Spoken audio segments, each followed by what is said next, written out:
ఈరోజు మనం 12వ జ్యోతిర్లింగమైన కృష్ణేశ్వర్ జ్యోతిర్లింగం దేవాలయంకి అయితే వెళ్తున్నాం. ఇప్పుడు మనం ఈ వీడియోలో ఈ దేవాలయంకి ఎలా వెళ్ళాలి, ఇక్కడికి వచ్చినప్పుడు స్టే చేయాలంటే ఎలా, ఇక్కడ దేవాలయంలో పూజలు చేసుకోవాలంటే ఎవరిని కాంటాక్ట్ అవ్వాలి, ఒకవేళ అలా కాంటాక్ట్ అవుతే మీకు పూజలు అభిషేకాలు ఎక్కడ చేపిస్తారు, ఇక్కడ లైన్లో లేకుండా డైరెక్ట్గా గర్భగుడిలోకి వెళ్ళే విధంగా ఎలా అనేది కూడా తెలుసుకుందాం.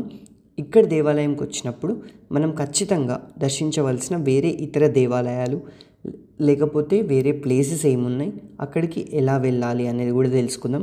మీరు అభిషేకం లేదా ఏమైనా పూజలు చేయాలి అనుకుంటే ఖచ్చితంగా మీ ఓన్ ట్రెడిషనల్ డ్రెస్సెస్ అయితే మీ ట్రావెల్ లగేజ్లో పెట్టుకోండి.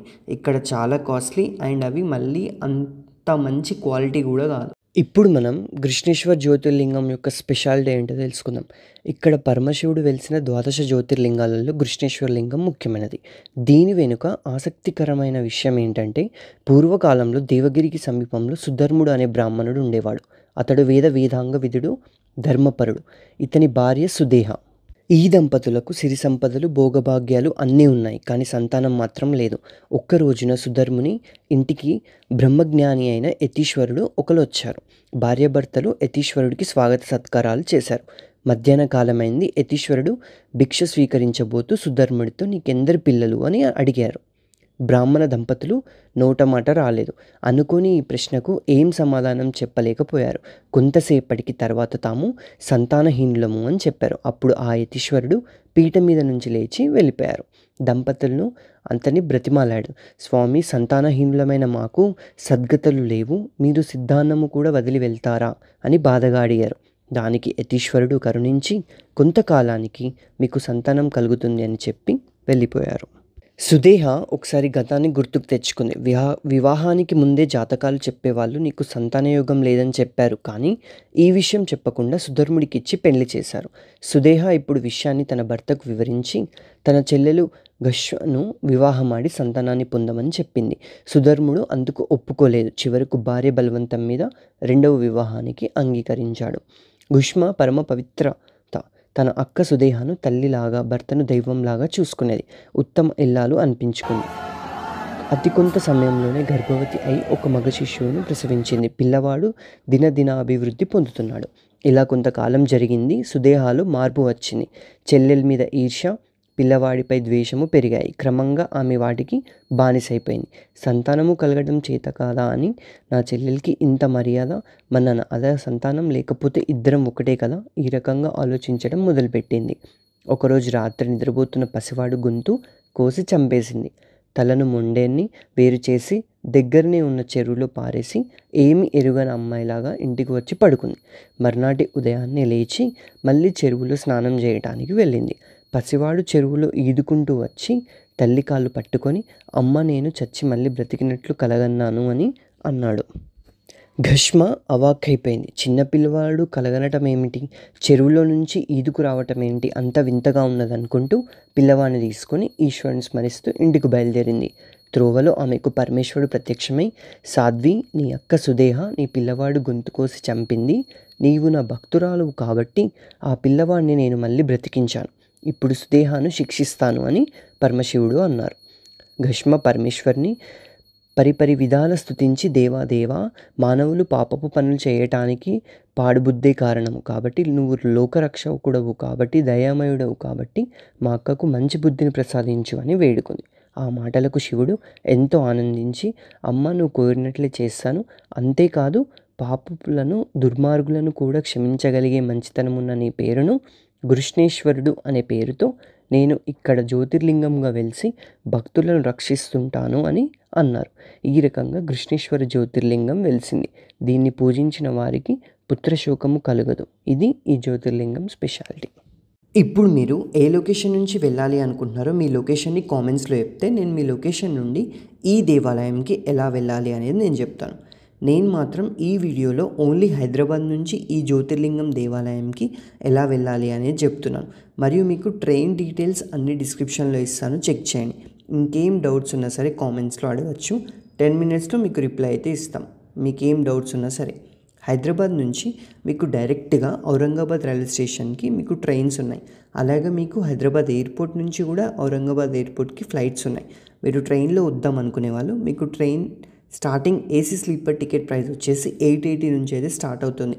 అలాగే మీకు ఫ్లైట్స్ అయితే ఒక 5000 నుంచి స్టార్ట్ అవుతుంది. ట్రైన్ డీటెయిల్స్, ఫ్లైట్ డీటెయిల్స్ నేను మీకు డిస్క్రిప్షన్లో ఇస్తాను, చెక్ చేయండి.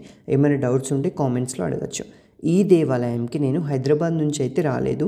భీమాశంకర్ జ్యోతిర్లింగం దర్శించుకున్నాక శివాజీనగర్ బస్ స్టాండ్ నుంచి, ఇదే పూణే బస్ స్టాండ్ నుంచి మీకు 700 రూపీస్లో AC sleeper class bus ticket అయితే ఉంటాయి. మీరు ఇదే ప్లేస్లో బస్ టికెట్ తీసుకొని బస్ ఎక్కేయచ్చు. లేదు ఇది ఎక్కువ ప్రైస్ అవుతుంది అంటే 340 రూపీస్లో గవర్నమెంట్ వాళ్ళ బస్సెస్ కూడా ఉంటాయి. బస్ స్టాండ్ లోపలికి వెళ్తే అక్కడైనా సరే మీరు బస్ ఎక్కచ్చు.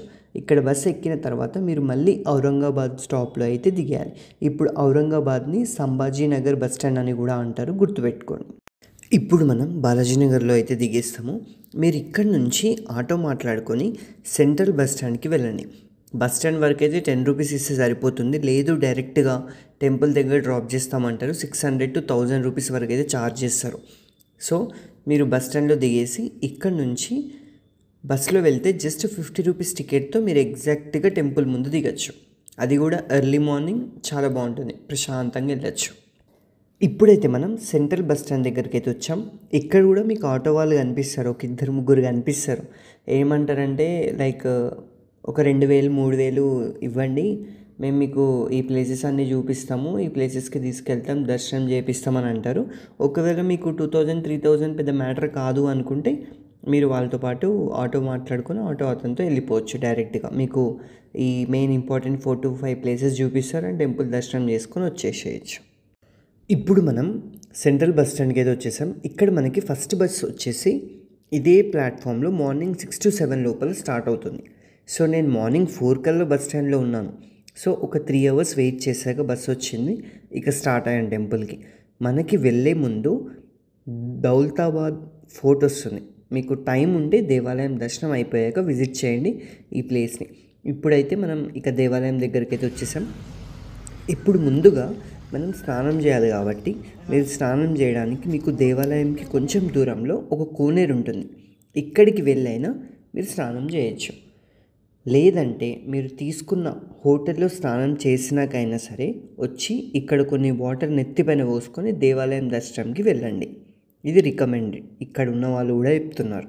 ఇప్పుడు మనకి రూమ్స్ కావాలి. సో ఇప్పుడు మీరు చూస్తున్న వీడియోలో ఈ ప్లేస్ ఉంది కదా, ఇదే గల్లీలోంచి మీరు స్ట్రైట్గా వెళ్తే మీకు చాలా హోటల్స్ ఉంటాయి. పర్ డే ఫర్ ఫ్యామిలీ 500 అయితే ఛార్జ్ చేస్తారు. నేను జస్ట్ బాతింగ్కి తీసుకున్నాను రూము, జస్ట్ ఒక 100 రూపీస్ పే చేస్తే ఒక రూమ్ ఇచ్చారు. సేమ్ ఫ్యామిలీకి ఇచ్చే రూమే ఇచ్చారు, బట్ 100 రూపీస్ పే చేయడం వల్ల ఫర్ హాఫ్ అన్ అవర్ కోసం రూమ్ తీసుకున్నాను అనమాట. సో అడగంగానే ఇచ్చారు. సో జస్ట్ బాత్ చేయడానికైతే మీకు బయట బాత్రూమ్స్ ఉంటాయి, దానికి 50 రూపీస్ ఛార్జ్ చేస్తారు. ఇంకా 100కే రూమ్ ఇస్తున్నాడు కదా అని తీసుకునేదే బెస్ట్ ఆప్షన్ అని. సో ఇక బాతింగ్కి అయితే వెళ్ళేసి వచ్చేసాను అనమాట. ఇక ఇక్కడ మనకి ఒక షాప్ అతని దగ్గర ధోతి తీసుకున్నాను అనమాట. నేను అసలు ఈ ట్రిప్కి ప్లాన్డ్గా రాలేదు, ఓన్లీ గానగాపూర్ దత్తాత్రేయ స్వామి దేవాలయంకి వెళ్ళి ఇంటికి వెళ్ళిపోదాం అనుకోకుండా ఇక ట్రైన్స్ చూశాను. ఇంకా 2 days హాలిడేస్ ఉన్నాయి కదా అని చెప్పి చూస్తే టికెట్స్ దొరికింది నాకు, ట్రైన్ టికెట్స్ డెడ్ టైంకి. సో ఇక అప్పుడు వెంటనే ట్రైన్ టికెట్స్ బుక్ చేసుకొని భీమాశంకర్కి వెళ్ళా.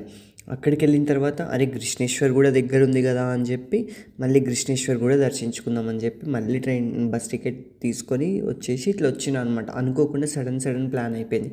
సో ఇక అప్పుడు నా దగ్గర ఇంకా నెక్స్ట్ డేకి ట్రెడిషనల్ డ్రెస్సెస్ లేవు కాబట్టి సో కొనాల్సి వచ్చింది. కానీ క్లాత్ మాత్రం అస్సలు బాగాలేదు అండ్ కూర్చోడానికి కూడా మీకు కరెక్ట్గా ఉండదు అక్కడ తీసుకున్నది.